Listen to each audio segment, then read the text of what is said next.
Morning Libra, sorry about the wobbly camera. Going to do a weekly, general weekly read for October the 17th. Going to do the usual True Black, and then I'll clarify with the Wild Unknown, which I got last week. So I will have to dip into the booklet for that a little bit, I think. Cards have been shuffled, but just a little cut there for you. Nice simple 5-card read.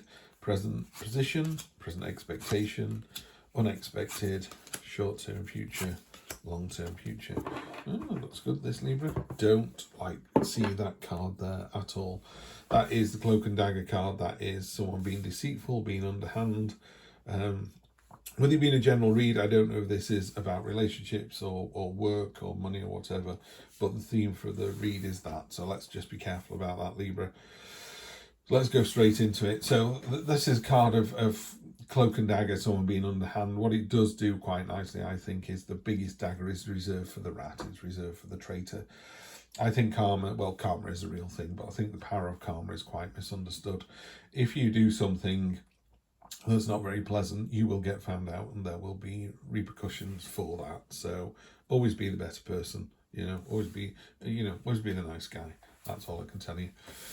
Got some interesting cards here, I'm not going to lie. So we start off with your present position, which is freedom, celebration, release. It is flying away from the situation you're in.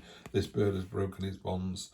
Fours are foundational. This is the Four of Wands, by the way. Fours are foundational. You imagine you put 4 tree trunks in the ground. That's the start of a house that you're building. You put planks across the top of those, you've got a foundation. So it's a really foundational card. It's a great grounding card. So yeah, celebration, freedom, could be a proposal, could be marriage, could be news at work. Are you getting promoted? Are you getting a pay rise? But yeah, good to see that. Pardon me. So that's present position, present expectation, the Hanged Man. The Hanged Man talks about seeing things from a different view. He's actually giving himself back up to the land. He's just transforming into butterflies. He is melting into liquid gold. He is creating a harvest to grow in his place. It's about doing the right thing. It's about looking at a situation differently. In a more traditional Rider-Waite card, he's actually hanging upside down from the tree of knowledge, and it's about losing the battle to win the war. So there's a real sense here as well of you being aware that you need to see the bigger picture. Yeah. What's unexpected is could be another person involved. There could be some younger rival. If this is a love reading, and again, it could go either way. I'm not seeing it as heavy love or heavy work. So it sits right in the middle, Libra. It's balanced on the scales. Some people go, this is about my partner. Other people go, this is so much about my job. So this is you. You're the Gandalf staff in the middle. You're rock solid. There are other, spears and branches sort of breaking against you, and it's just a bit wearing. Like, really. You could argue that you're training, you're preparing for something, but I also get the feeling that there's you think you're doing a good job in a relationship or at work, but there's always somebody who thinks you're not. Yeah. And I think what you need to do is, in the cold light of day, go, actually, really simply, someone at work is going, you're not very good at your job. And you take a look at that situation and go, actually, I'm doing a good job, but what they're not seeing is this. That's why they think I'm not. Yeah. So I need to see it from their point of view. So it's not about the reality, it's about the perception. So what's the perception of you for this week? What do you think people perceive you as? Short-term future, this doesn't serve you. This situation you're in the moment just does not serve you. You just need to walk away. Yeah. This baby octopus is leaving the nest. I'm not sure if you can see, but there's all these eyes in the water. Yeah, you can see those. Basically, all the predators are waiting. They're waiting to pounce on you, to rip you down, to knock you off the pedestal, whatever it is. What you need to do is just realize that you have to leave the nest. You can't stay there anymore. It doesn't serve you. So yeah, it's time to move on. Quite happily, could be moving to a new job, could be moving to a new understanding within a job. It doesn't have to be, it doesn't have to be moving from the north to the south. It could just be, my boss seems to think I come in late every day. So I'm just going to get in early and send them an email going, oh, I've just turned the printers on. And everyone goes, oh, you do get in early, right, fine. It's just that. So you're just leaving a situation that no longer works and becoming a situation that does. long-term future. Now, in a weekly read, this is 1, 2, 3 weeks, Judgment card. I will draw another card and I'll put it on the end there because the Judgment card is pointing into the future. So what is he pointing at in the future? And they are pointing at the Refugee card, which is the Six of Swords.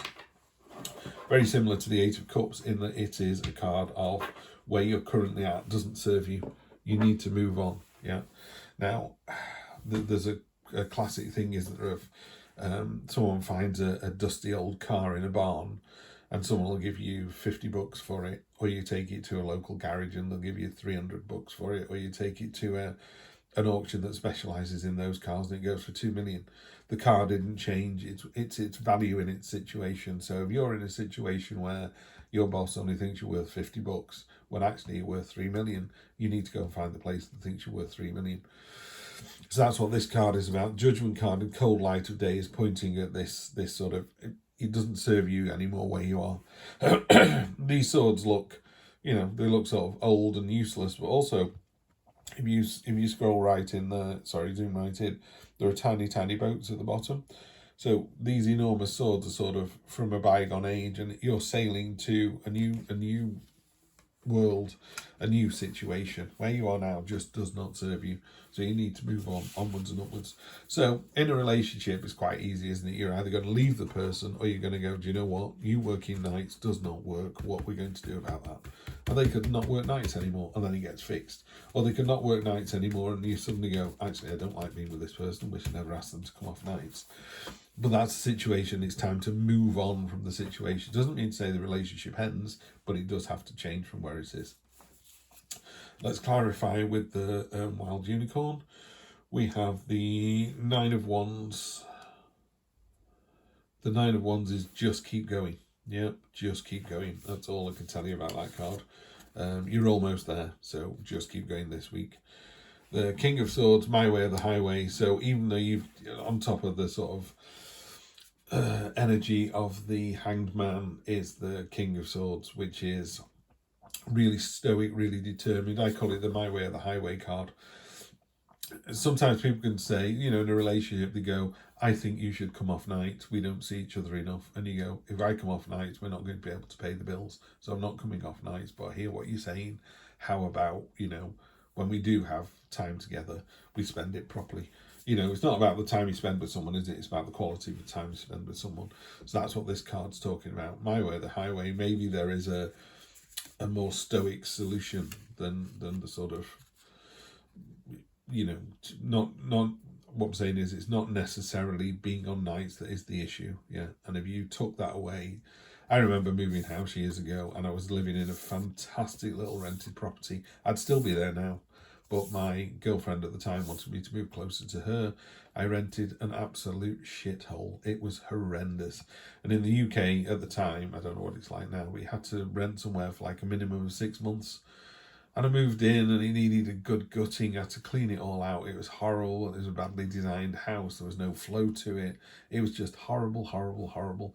I tried to not be there as much as possible. And after 6 months, I managed to get myself a house and bought a house. And my point is, I was supposed to go to that shithole because it made me buy a property and that gave me money in my pocket that I was previously just giving to the landlord. So there's a reason these things happen. Daughter of Pentacles, so that is that's a card of focus and intent and going for what you want. See the rainbow above the head there. The rainbow is everything you could possibly want. It is your dreams coming true, but it requires determination and focus. So decide what it is that you want. Do you want the promotion? Do you want that partner? Do you want them to come off nights and you'll have beans on toast, so you'll bring your spending down? You could turn someone, they say, I need to stay on nights to pay the bills, and you go, I don't care. We've got enough money to survive. I just want to see more of you. Yeah. So it's that's what we're talking about in changing this situation. We have the 10 hat.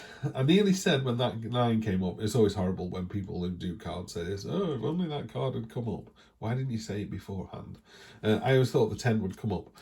The 10 is the burden card. It is a card of, normally in a Rider-Waite deck, it's someone carrying 10 sticks on their back and they carry them in a really weird way. It's all ungainly and it's weighing them down. And you're like, why are you doing that? But the destination is in view. Can't really tell on these cards, but you know, through that light there is your destination. You're almost through this kind of horrible, icky situation that you find yourself in this week. Almost there. It might not resolve this week. I think it'll resolve next week. But yeah, we're on the way. And then finally we finish with the Six of Wands. Six of Wands is a card of triumph and victory. I'm just laughing my head off here. One of the things I always find is I'm a terrible worrier, and I always try and see the best in a situation. And you just think, what are you worried about? You know, you're in a great place, you live in a nice house, you've got a lovely wife, you've got a fantastic family, money's okay, you know, job's okay, everything's fine, you know, don't worry about it. Okay, it could all come crashing down around your ears, but if it does, you'll just pick yourself up and go off on it again. Nice to see this double rainbow here. There's something about this. There's rainbow colours 3 times on here. There's a real sense of you know, that pot at the end of the rainbow being fool's gold. I think ignore that part of it. I don't think you're looking at the rainbow for what's at the end of it. You're just looking at the rainbow going, that's beautiful, that's amazing, that's nature in full effect. Yeah, and just seeing the benefit of something. That's what I'm getting from this reading. I think someone's going to point out your failings, and you're going to realise that. You're going to have to move on from that. Because it doesn't serve you. I mean, even in the future, it's going, look, if it's wrong today, it's going to be wrong tomorrow, it's going to be wrong next month. So I think you're in a great position this week to start moving away from this situation. Doesn't help you, and you can do that either in your own head or with a literal physical move. Yeah, but there's a triumph and victory at either end here because of that.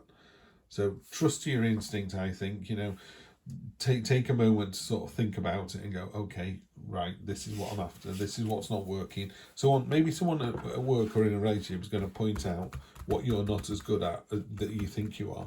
You know, if you go, I'm amazing at this, you go, you're okay at that, but can you become amazing at that? Yes, you can.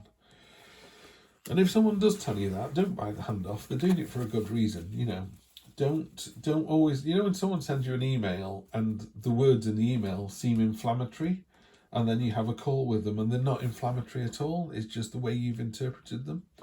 You know, when someone goes, morning Steve, I go, oh, morning, is it morning? Yeah, why are you saying that? And get really cross with them. Or they go, morning Steve, and I go, morning Eve, and that's it, you just move on. You know, it was the same 2 words, but somehow one set really pissed you off and the other one made you happy. How's that even possible? Yeah. So just be careful when someone comes to you with something, that you keep an open mind. Yeah. Conscious and subconscious mind and matter. Just find the balance. Yeah. And just say merciful and temperate, and you'll be absolutely fine. Interesting week, but I think it's building to the week after.